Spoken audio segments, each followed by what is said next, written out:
Have you ever wondered how the energy you put out into the world impacts what you receive in return? Welcome, seekers of wisdom, to an exploration of the law of reciprocity, a profound spiritual law that influences our everyday lives.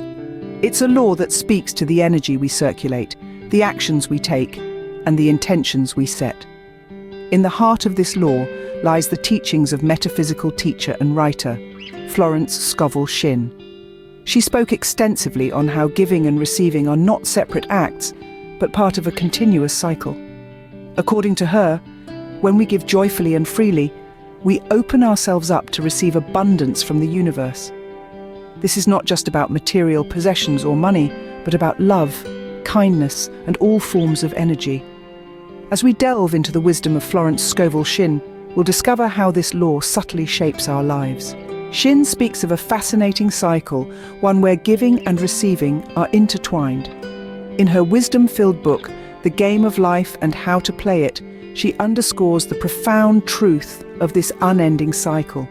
When we give freely and with joy, we're not simply parting with something. Instead, we open ourselves up to receive from the universe. It's an energetic exchange, a cosmic dance of sorts. Imagine for a moment that you're holding a handful of sand. If your hand remains closed, the sand has nowhere to go. But if you open your hand and let the sand flow freely, you create space. Space for more sand, more bounty. This is exactly how the cycle of giving and receiving works. As you give, so shall you receive. It's a beautiful and harmonious exchange that keeps the cycle of abundance spinning. In this cycle, as Shinn puts it, we create a space for abundance to flow back into our lives. According to Shinn, the universe is like a mirror, reflecting back what we project.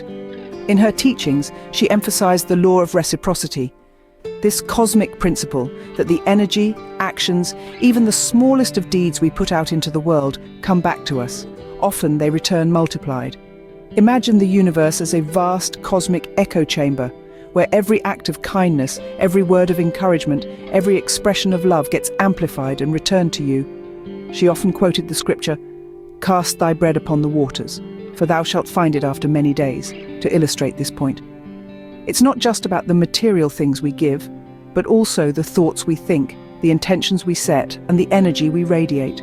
In a way, each action, thought, and intention we put out into the world is like casting a stone into a pond, creating ripples that eventually return to us.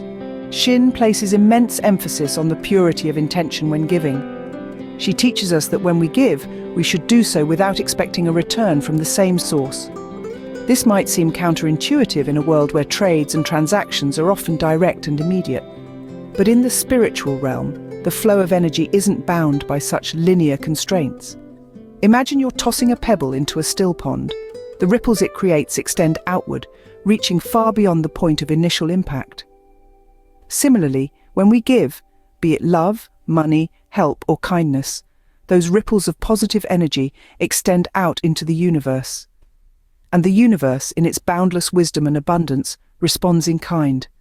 The law of reciprocity is activated not by our expectations of where and when we'll receive, but by the purity of our intent in giving. When we give with a pure heart, we trust in the universe to return it to us, often from unexpected directions. Shinn sees tithing and gratitude as powerful tools to amplify the law of reciprocity. Florence Scovel Shinn, a metaphysical teacher and writer, was an advocate for tithing, but not just in the traditional sense of giving a tenth of your income to a religious institution. Shinn saw tithing as a spiritual practice, a means of circulating wealth and abundance. She believed that by giving a portion of what you receive, be it money, time, or resources, you maintain the flow of abundance in your life. It's as if you're opening a channel, allowing more to come your way. But Shinn's teachings weren't just about giving away a part of your physical resources. They were also about the spirit in which you give. She emphasized that it's not just the act of giving that's important, but the intention behind it. When you give from a place of joy, free from the expectation of return, you're not only aligning yourself with the law of reciprocity, but also creating a space for more good to flow into your life. And this is where gratitude comes into play. Gratitude, according to Shinn, is the amplifier in this cycle of giving and receiving. When you're grateful for what you have and for the opportunity to give, you're creating a positive feedback loop. You're sending out a signal to the universe that you're ready to receive more. Gratitude makes you magnetic to good things. It's like a beacon, attracting more reasons to be grateful. Gratitude is not just about saying thank you for what you've received. It's an attitude, a way of life.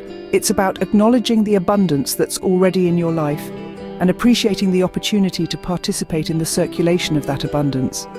So in essence, Shinn's teachings on tithing and gratitude are about creating a powerful cycle, giving from a place of joy, receiving with a grateful heart, and then giving again. It's a formula for amplifying abundance in our lives. In the cycle of giving, receiving, and expressing gratitude, we find a formula for amplifying abundance in our lives. So, how can we apply Shinn's wisdom in our daily lives, you may ask? Well, it's all about aligning your actions with your values and resources. It starts with conscious giving. This could be in the form of money, time, or even a simple act of kindness. You don't have to wait until you're rich to give. You can start right now with whatever you have.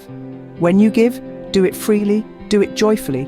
Remember, it's not about the size of the gift, but the spirit in which it's given. When you give with a heart full of love, you're opening yourself up to receive from the universe. And here's the key: maintain a mindset of abundance. Don't give out of fear or scarcity, but out of a belief in the endless bounty of the universe. Trust that as you give, you're creating space for more to flow in. As we give, we make room to receive, trusting the universe to return our energy in unexpected and abundant ways.